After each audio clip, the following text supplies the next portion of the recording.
Hello, everyone, and welcome to the Dr. Ollie Show, where we will have special guests, hot topics, and unexpected surprises. So sit back, relax, and enjoy the show.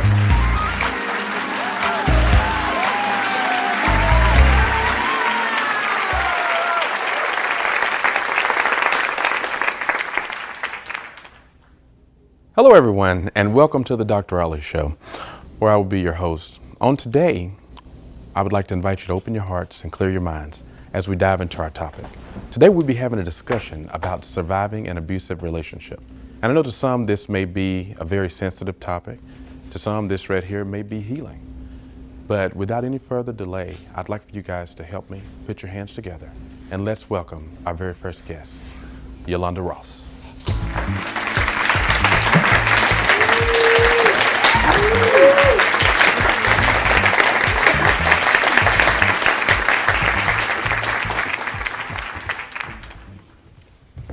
So, how you been doing? Good. That's good, that's good. Had a safe trip here? I did. That's wonderful. I wanted to, I guess, just open up and just have a general conversation with you because when I heard about your story and just everything, I think you shared some of it as far as with us. It was just from the beginning part, it was enough to just keep my eyes open for a very long time. So I want to start from the beginning and let's just talk about where are you from originally? I'm originally from Baltimore, Maryland. Okay, and how long did you actually live there? Only about 10, 15 years. About 10 to 15 years? Mm-hmm. And you chose to get married at what age? I got married at the age of 20. Okay. And so, and you stayed married with him for how long? 17 years. Okay. And what I'm doing right now is I'm just pretty much just laying foundation so that way that our audience could be able to know a little bit more as far as about you. So anything that I'm saying, and if you think of something, if you want to be able to just, elaborate, just jump in, that's fine. You don't have to necessarily just wait on me to be able to ask the question about it. But I want to ask you, with getting started, and you were living at this particular time, you graduated, was it in Maryland? In Pennsylvania. It was in Pennsylvania at Yes. that time. Okay, so you went, how far is that? I don't even know. Well, from Baltimore, Maryland to Erie, Pennsylvania, it's about 6.5 hours. Okay, and so you was from Maryland to Pennsylvania, and you stayed in Pennsylvania how long? 20 years. About 20 years, okay. So right now, let's just jump in and talk about as far as the relationship part, because you said that you were in an abusive relationship for a number of years, and with this guy, I mean, was it like this? Let's talk about it from the beginning. Well, from the beginning, he was not abusive. Okay.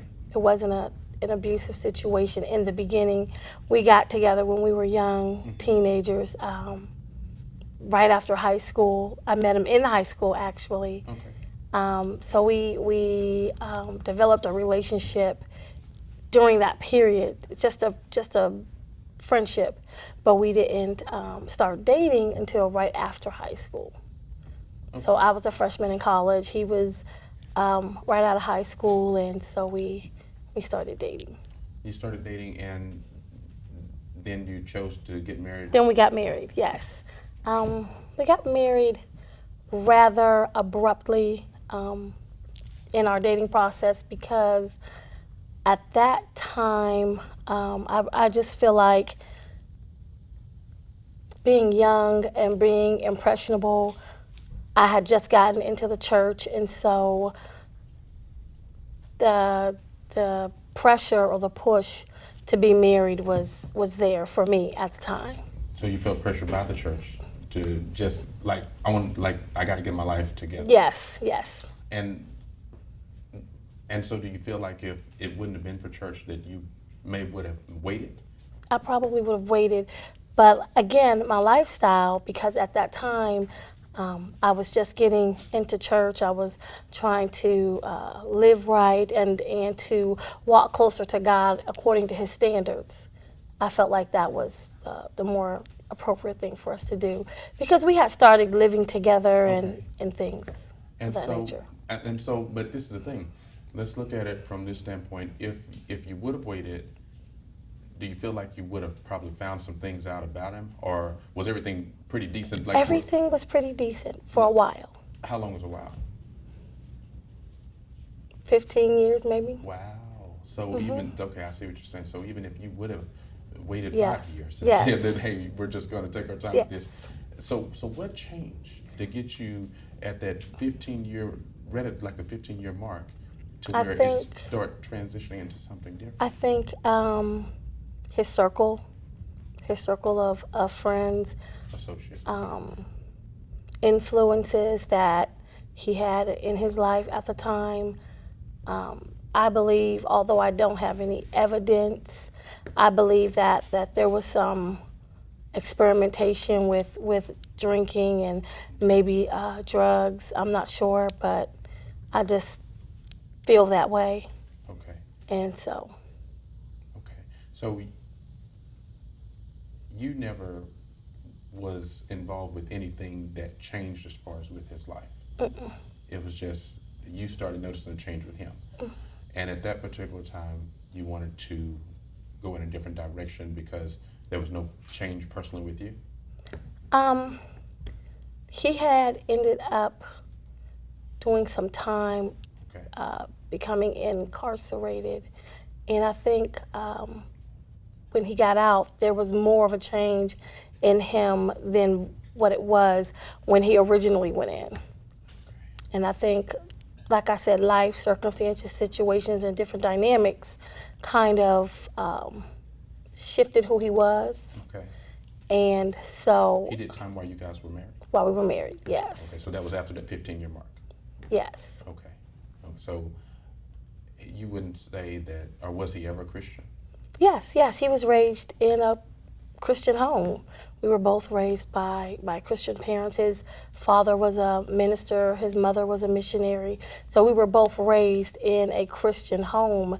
That's why the dynamics that we were living in as youngsters was problematic for us. And we decided that we wanted to become married. Okay, I see what you're saying. So it was a decision both of you guys made. Everything went well for about the first 15 years. He started going in a different direction. How did that make you feel at that time? I mean, what could you possibly do was it ever a time you tried to steer him back in the right direction? Absolutely. We sat down, we talked to various counselors, pastors, friends, things of that nature to try to help guide us back into the right path. But by that time,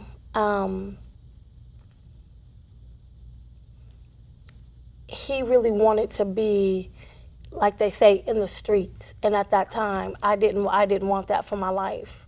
Okay. I didn't want that for my life. Was it any, as far as hurt that maybe he dealt with by you guys saying that you came both from the church, that he just chose to go in a different direction? He never shared that with me. Okay. Okay. And so, moving forward, once he went to jail, got out, were you still wanting to be committed to it? Yes, we were still married. But were you wanting to be committed to it? That's the question. I wanted to be committed to him if he wanted If he wanted to steal the lifestyle, Okay. the change of, if he wanted the change of lifestyle. Okay, okay.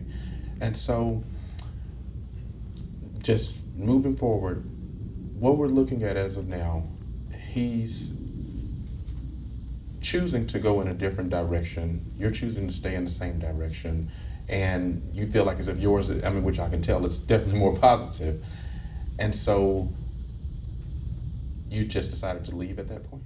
No, there were some things that had transpired, and we ended up separating. Okay. So we had separated. We had moved into different places. We were seeking a divorce, and we had to go to court for just the proceedings that we were in. And so he had called me one night, and he said, "Come downstairs. I'd like to give you the money." Some money that he had owed me. So I said, okay. I came downstairs, and when I came downstairs, he was in a different vehicle that I hadn't seen before, but he said, get in and So count. it went from I'm gonna give you the money To now get you in, yes. Okay. So he said, get in, and I'm gonna give you the money for you to count. And when I got in the car, he locked the doors and he pulled off. And I asked him, I said, well, where are we going? He said, oh, I want you to see this new house that I bought. Oh, wow. And You already knew that was something. yeah, I mean, awesome. I'm sitting there and I look at him. He has on black hat, black gloves, black pants. Okay. It just didn't feel normal. Everything was black. Yeah, everything was black. Yes. Okay. It didn't feel normal. And at that time, I said, no, I don't want to go. He said, well, it's right up the road. And I could tell that he was hesitating. He hadn't talked about giving me the money, or here's the money, or I'll drop you off back home. He didn't say those things. He kept driving, and he was driving towards the highway. Okay. So what we're going to do as of right now, we are going to take a commercial break because all of this is getting really good. And when we come back, then I want you we'll continue your story as far as you elaborating and just telling us how this right here transpired and you getting in and pretty much surviving an abusive relationship. We'll be back right after this.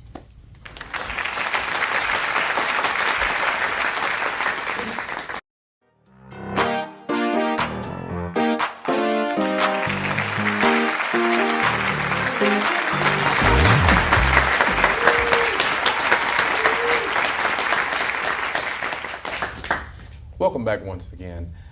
We've been having a pretty interesting conversation with our guests about surviving an abusive relationship. And so this has been really just intriguing. So I wanted to jump right back in and just keep going with you a little bit. So you had stated that you guys he called you, he told you he had some money he wanted to give you. You guys got inside of the vehicle and you said you was in the car. You felt like something wasn't right. Mm-hmm. What hit you at that point? Just his demeanor, what he was wearing. He was in all black. He had on gloves. Yeah. There was no snow outside. I didn't. No snow. No snow. Oh, that's right, because you guys are up north. Yes. Okay, yes, gotcha. we were up north. There was no snow. Mm-hmm. He had on a hoodie and it wasn't cold. I Yeah. didn't understand. And so did you ask any questions or were you just fearing not to I was ask? just trying to get out. Okay. I just wanted him to let me out.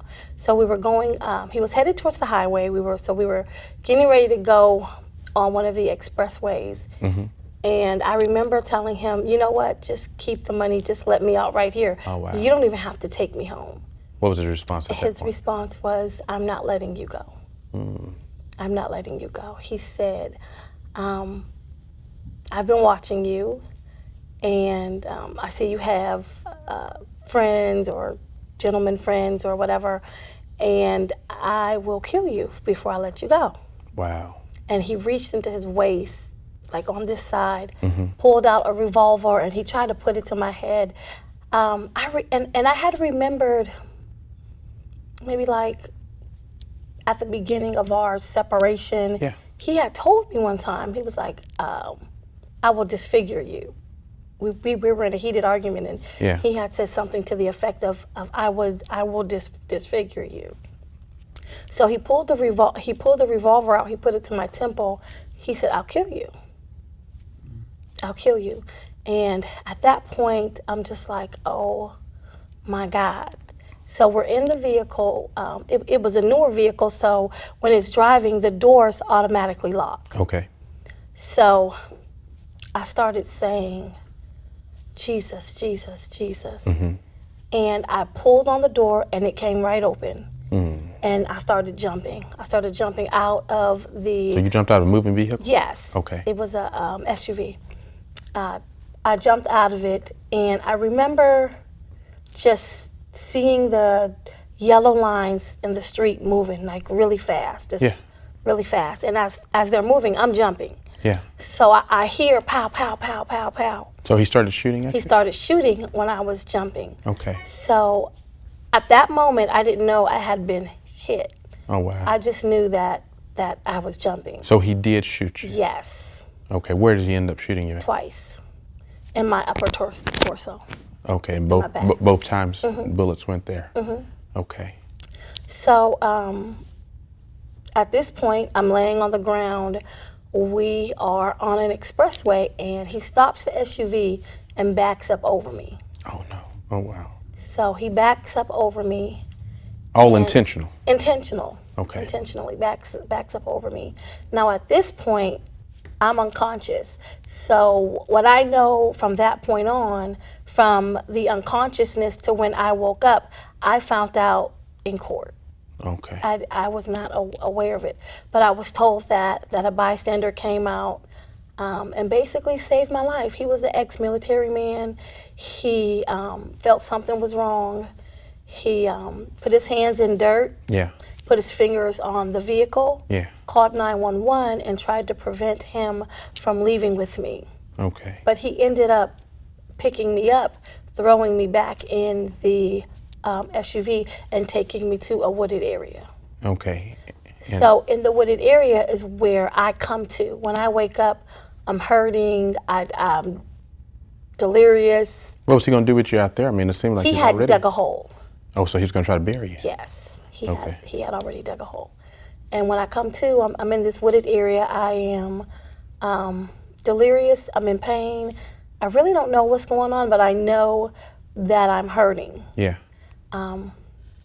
So I remember, I don't know if I moved my jacket or if I was trying to position myself, but when I moved, I saw all the blood from being shot, and I was like, God, I've been shot. Like something has definitely happened. What year was this?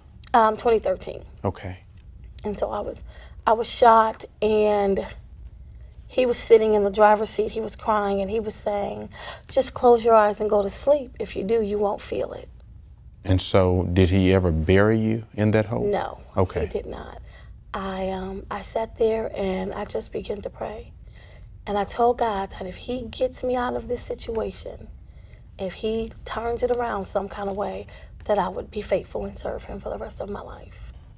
I sat in that wooded area for about an hour and 20 minutes, and eventually he, now let me say this, during that time when we were in the wooded area, I was kind of talking to him, but I was fading in and out of consciousness. Yeah. So I was telling him things like, well, we'll get back together, we'll fix it, we'll go to counseling, you know, we'll be a couple, anything he wanted to hear. Yeah, just because it's like you already didn't suffer. Yeah, so whatever you want, that's what we're gonna do.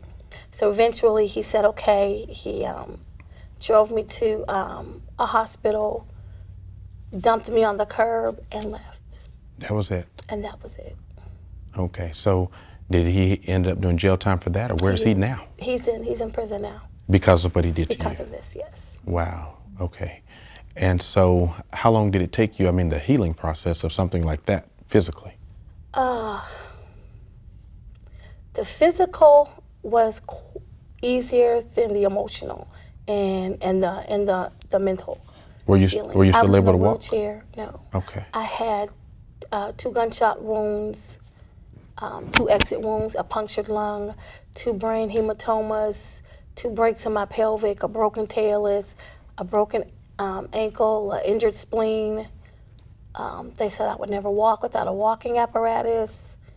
I would never ride a motorcycle. I would always be on medication as a result of the injuries.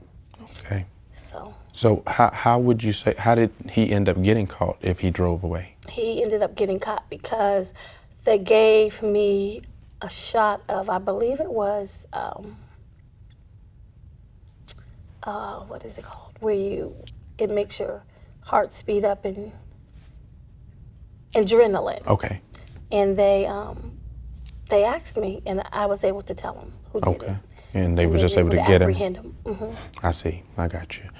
Okay, wow, this right here, all of it's been, that's been a lot. And so, as of now, with where you are, I see that you've made some major comebacks yes. and major accomplishments. And so when you come back, we're gonna just share a little bit about what has taken place within just the last couple of years and how you have healed from all of that, and also what you're doing for others and how you've been able just to be, as far as a living example and testimony to them. So we're going to take another commercial break. This has been really good. And when we come back, then after that, then we'll have closing remarks and go from there. Thank you once again.